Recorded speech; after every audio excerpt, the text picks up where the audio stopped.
So I'm not a gynecological oncologist. I'm not going to go too much into the oncology, but I do, however, operate laparoscopically, and I do, however, sometimes morcellate tissue, and this is more what this talk is going to be about. So just to give you some background, I think we all know that laparoscopy in gynecology is no more, or is not a new thing anymore, and in most cases it is regarded as standard of care.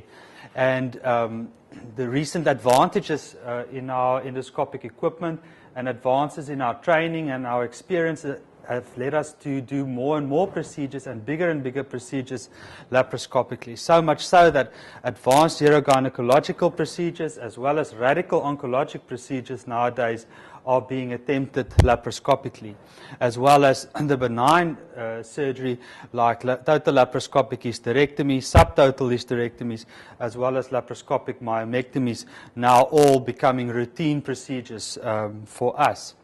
So what does this, or what is the sort of the natural issue that comes from this is tissue removal, and how do we now remove these masses or tumors that we are operating on laparoscopically. So the obvious route of removal is natural orifice removal or extraction through the vaginal vault. And this is very easy to do if you've done a total laparoscopic hysterectomy and the vault is open. But if you haven't done, you might be restricted to a smaller posterior coldotomy or a mini laparotomy, which will necessitate you to manually morcellate these tissues into smaller fragments to remove from the abdominal cavity. And in came power morcellation about 10 or 20 years ago, actually, which now facilitates this in an electromechanical way with a rotating blade to extract these tissues. So this has revolutionized endoscopic surgery. It has allowed us to do procedures we couldn't previously do. It has cut down on time, so it's a lot quicker. It allows us to remove large specimens from the abdomen by maintaining minimal access through still a 12 or maximal 15 millimeter port site. So you can appreciate that power morcellation has got major advantages for both our patients and for us. So what is then the issue? Why are we having this talk today? All right, and it all started in October of 2013, and maybe you can call that the 9/11 for gynecological laparoscopic surgeons, because things will never be the same after that day. So it all started with Amy Reed. She is an anesthesiologist from Boston, Massachusetts, and she got a total laparoscopic hysterectomy for a symptomatic fibroid uterus. They employed power morcellation to remove this from her abdominal cavity, and the results, or the histology, came back about 6 or 7 days later, leiomyosarcoma. And she subsequently, at staging laparotomy, had advanced disease and had to receive multiple surgeries, chemotherapy, etc. All right. This really upset her husband, understandably so. He is a cardiothoracic surgeon, Huma Nurchasm, also then from Boston, Massachusetts, and he then started a national campaign against the morcellation of any growth or tumor or tissue of any kind. So much so that this led to the FDA placing or giving a warning that to avoid any morcellation of tissue in the abdominal cavity. It resulted in Johnson & Johnson, one of the major manufacturers of power morcellators in the US, totally withdrawing the product from the market.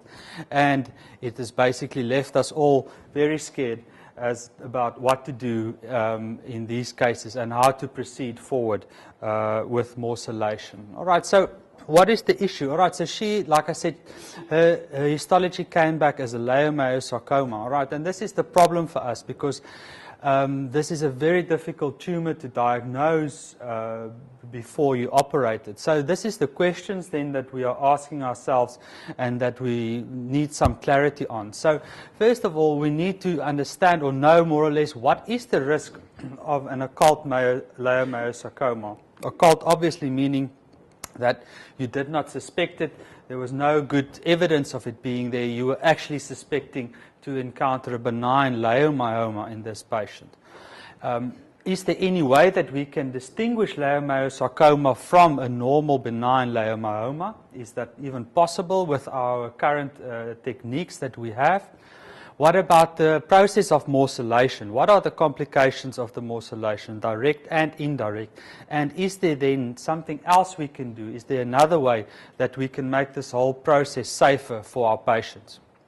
So just to then quickly sort of talk about the leiomyosarcoma, it's a very rare tumor, but with very poor data on it. So there's no large epidemiological studies, and they put the ballpark figure about 1 in 10,000 women, normal women, or the general population.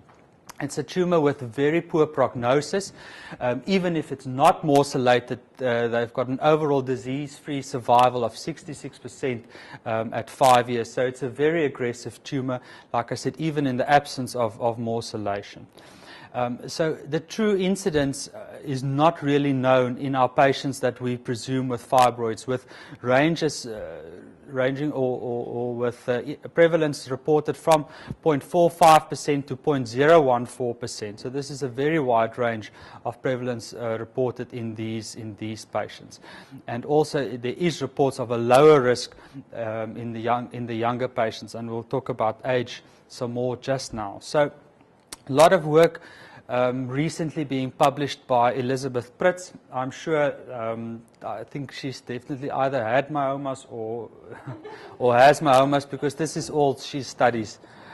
So she's now published a large, but this is probably the biggest systematic review, looking at 134 publications, of which almost half were prospective trials. There were a total of 30,000 women included in these trials, and only 32 of them had leiomyosarcoma. So she basically concluded that the FDA overestimated the risk of 1 in 350 that they were quoting when they banned morcellation, but it is closer to 1 in 2,000 patients for women that are undergoing surgery for myoma-related complaints. If you only look at the prospective trials that is included in this systematic review, the prevalence is even less, with only 1 in 8,300 surgeries. Right, so this is then probably a more like I said, or a more representative prevalence of this very rare tumor. So it is. You will all appreciate that this is a very low prevalence rate. Wright et al. Did an analysis using an insurance database to clearly show us the age-related incidence of this. Is all uterine malignancy. So there is no studies purely looking at age, at the incidence per age in leiomyosarcoma. So we're using all uterine malignancies as a surrogate. So compared to the age 40, so that's used as the control, 40 and less, you see the incidence increasing with age, to a woman over 65 having a 34 times higher risk of having a uterine malignancy than a lady less than 40. So this is clearly demonstrates to us that age is one of the biggest risk factors when we are talking about, in our case now, leiomyosarcoma. He again then in 2015 then looked at myomectomies, and at 3,220 myomectomies where morcellation was employed, and he arrived at these numbers for occult uterine cancer in patients that then had myomectomies and that were morcellated. Once again, you can see that there is almost a 75-fold increase in incidence in this occult malignancy in patients over 60 compared to patients less than 40. Right, so clearly a lot lower, or a clear association with age in these patients. All right, so that's age then. So how can we then detect these leiomyosarcomas? All right, so there's no accurate way to detect these tumors. But there are specific characteristics that enable us to better predict their presence, and then allow us subsequently to counsel our patients better and to make better management choices. So the common oncologic features still remain. These tumors grow, they undergo necrosis, they have increased vascularity, but that sounds like any run-of-the-mill fibroid, right? So we really have a problem to detect these things before surgery. What about symptoms? Well, they present with abnormal uterine bleeding, pelvic pain, pressure, foul-smelling discharge. But once again, this is what a myoma also presents with. Right, they may fail to respond to GnRH treatment or hormonal treatment, may not respond to uterine artery embolization, but even those are not very specific and not very useful in a clinical setting. So we really do have a problem. When we then move to imaging, once again, very similar ultrasonographic appearance to leiomyomas. The modality most studied in the imaging of leiomyosarcomas are ultrasound with Doppler, and is regarded as the first line of imaging in these cases. All right, so they typically present with a mixed echogenicity, central necrosis, and irregular vasculature. Armand in the Lancet published that the Doppler flows are typical with low resistance flow pattern with high peak systolic velocity in and around these tumors. Magnetic resonance is superior in the imaging of these tumors, with especially diffusion-weighted magnetic resonance adequately able to distinguish leiomyosarcomas from normal myomas. And then positron emission tomography currently also being studied with FDG, fluorodioxyglucose, that are taken up by these malignancies and can then demonstrate these leiomyosarcomas. But for the most ultrasound Doppler, still sort of the first line mainstay, but once again very similar to leiomyomas, really leaving us with a dilemma. What other imaging features are there? Well, they can rapidly increase in size, but there are only case reports reporting this. But once again, this is a very non-specific sign. Or they may not increase in size, which can be a reassuring sign in the absence of hormonal or GnRH treatment.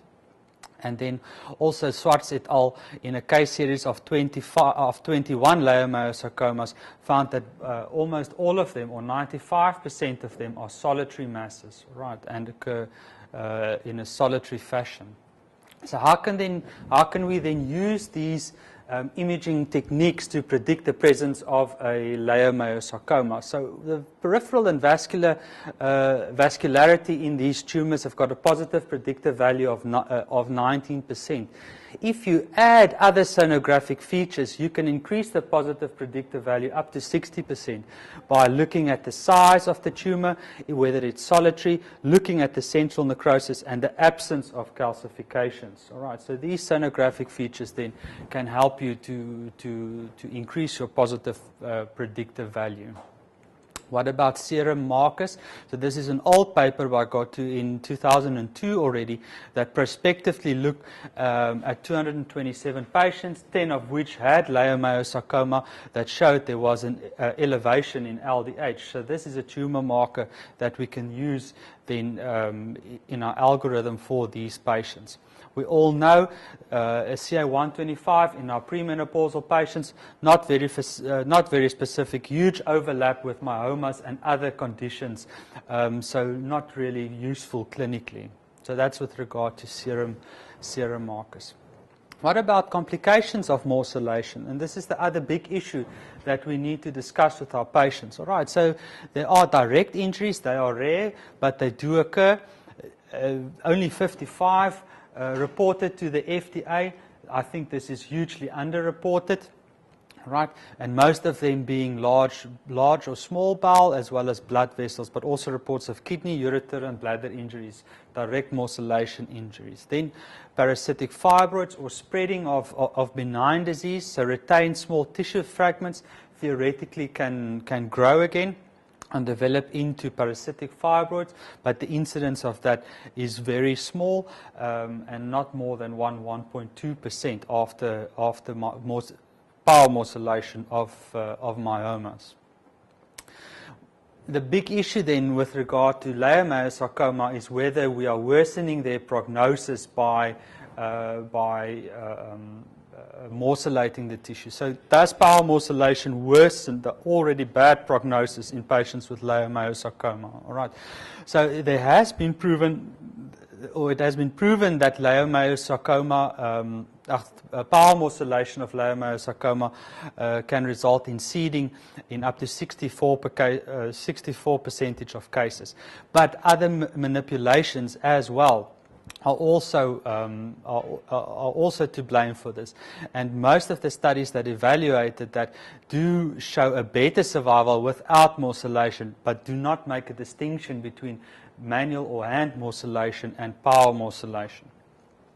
So once again, Prits looked at this issue, and she is very critical, like I said already, of the data the FDA based their recommendations on. And she basically asked two questions in her latest review, whether en bloc removal has got a better outcome than morcellation in patients that were subsequently diagnosed with leiomyosarcoma. And in those patients with leiomyosarcoma, did the type of morcellation make a difference in the prognosis of this patient? So very poor data. You can appreciate that most of these studies are retrospective. There's no proper randomized prospective trials on this.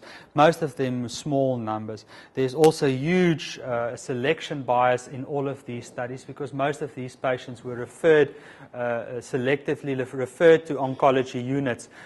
So we don't know about all the patients that it actually went well with after their laparoscopic myomectomies. And once again, none of these studies distinguish between power and other forms of morcellation.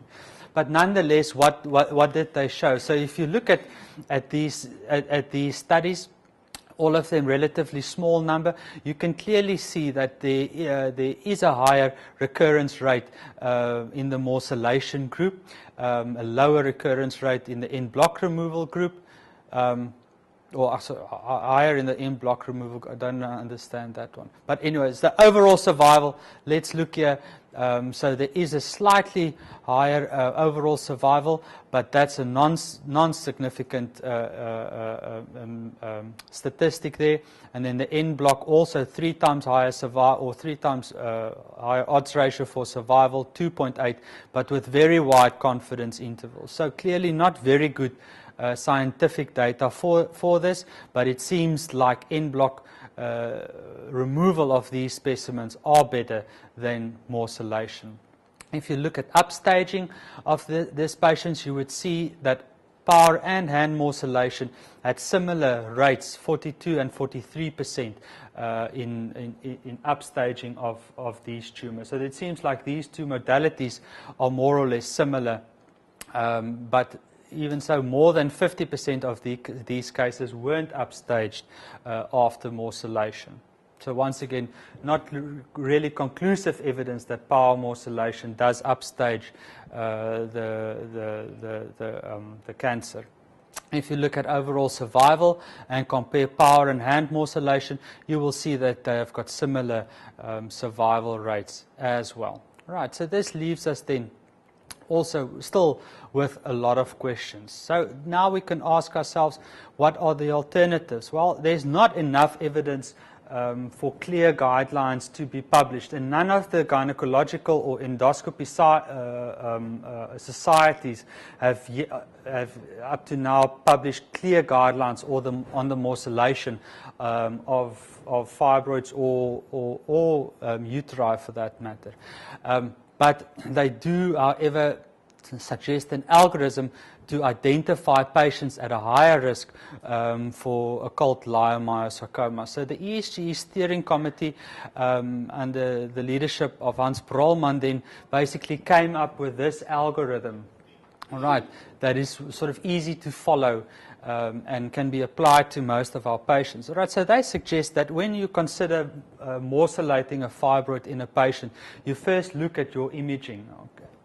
Right, and your transvaginal ultrasonography here should come through for you. And if you notice necrosis and high vascularity, then you should discuss with your patient that she is probably not a good candidate for tumor or fibroid morcellation or uterine morcellation. In the absence, however, of ultrasonographic of those ultrasonographic features, you need to look at the age of your patients.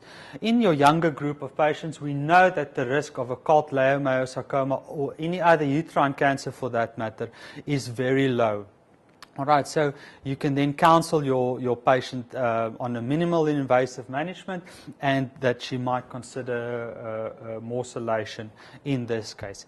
If, however, you have any of these additional characteristics, this puts the patient in a higher risk category or a non-reassuring group, and you should seriously discourage morcellation in this group. So this is your older patient. Once again, your single or solitary fibroid, the big one, and the raised LDH, and then your abnormal uterine bleeding patient.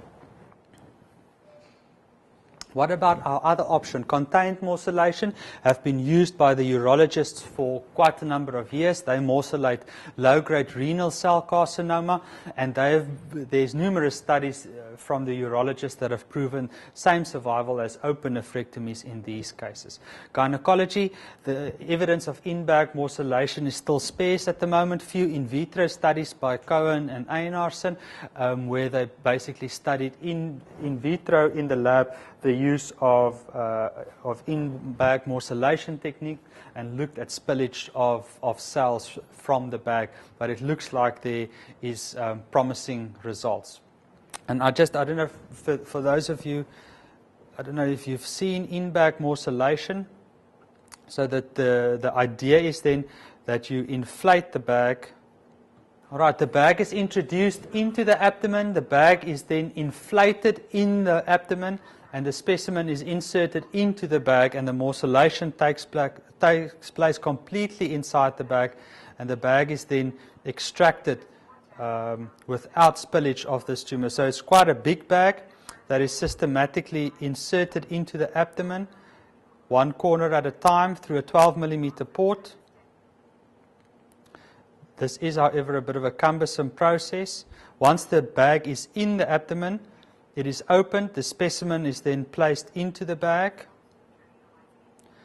So there are myomas, or there is a uterus. Okay, once it is in the bag is closed, and the opening is exteriorized through the 12 millimeter port. So now the specimen is in the bag, and there is the opening. You then insufflate through that opening, and you then see that the bag is then insufflated like this inside the abdominal cavity with the specimen inside of it. You then pierce the bag with another trocar. They recommend a balloon tip trocar to prevent spillage of the specimen. Now your 12 millimeter port is replaced with the morcellator. You are looking from the side now with a 5 millimeter lens. And now you can safely morcellate your tissue without risk of spilling anything in the abdominal cavity. After morcellation, you can rinse the bag to even decrease the risk of spillage even more, and then you remove the bag without any spillage through the 12 millimeter port. So that is in-bag morcellation, and that's one of the techniques then that we can use. Right, so in conclusion there is a lack of evidence either way, for or against morcellation. a serious lack of evidence, and it is not likely to improve. There's unlikely to be large randomized controlled trials of this on this topic. So we will be faced reanalyzing retrospective analysis and case reports to guide our way forward. So we, as gynecologists, then need to decide where we stand on this, and we need to reevaluate our practice. We don't necessarily need to discard it, but we definitely need to reevaluate it and adjust it as necessary. And we must remember that there is a well-informed and sometimes even misinformed public out there. And we need to be able to answer their questions and to adequately counsel them with regard to the benefit as well as the risk of this condition. Thank you very much.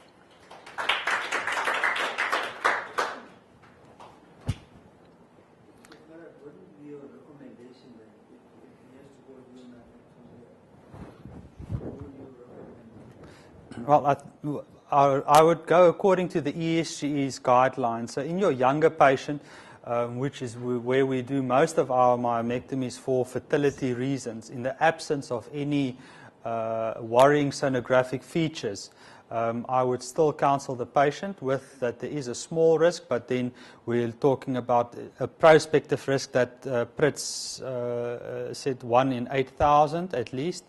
So that's a very low risk. So I would still think that we are safe to continue with morcellation in these cases. Yeah. There are other options that they've mentioned. Frozen section. That's very problematic with detecting occult leiomyosarcoma. You need multiple sections. So a positive frozen section, yes, but a negative frozen section is not going to tell you much. Same with needle biopsies, etc. So there's really a problem with diagnosing this before. So the best predictors we have at the moment is age and these sonographic features. Add to that your LDH and abnormal bleeding and the size of the mass, and you sit with a patient at higher risk and should avoid morcellation. Because as it is, I mean, the patient that we have all these issues concerned, it's women of advanced age, and that's where the indication for status is wrong. So women at the age of 45 going to do myomectomy is practically not a good thing at all. Yes. Unless you have some justification to push forward. So if you're going to do hysterectomy, the recommendation is yes, you do a total hysterectomy. You don't morcellate anything. Yeah. You get nothing through the vagina. Yes. And It's young women where you yeah. do myomectomy, Yeah. where the issue is not even. Yeah. And this, they also mention it in a lot of these articles that this is not only for myomectomies and morcellation. It's also about other conservative ways that we are treating symptomatic fibroids.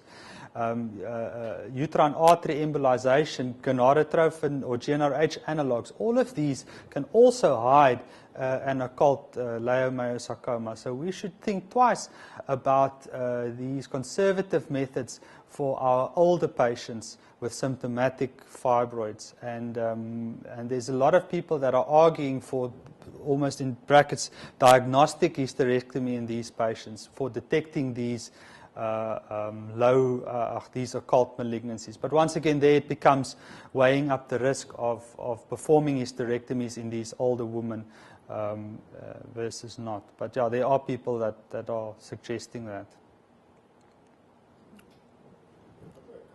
Classification is really helpful because in most of the patients there are some signs of Calcification. Actually, it's a Reassuring sign. It's calcification. Yes. Probably Can leave it. All right. Thank you very much.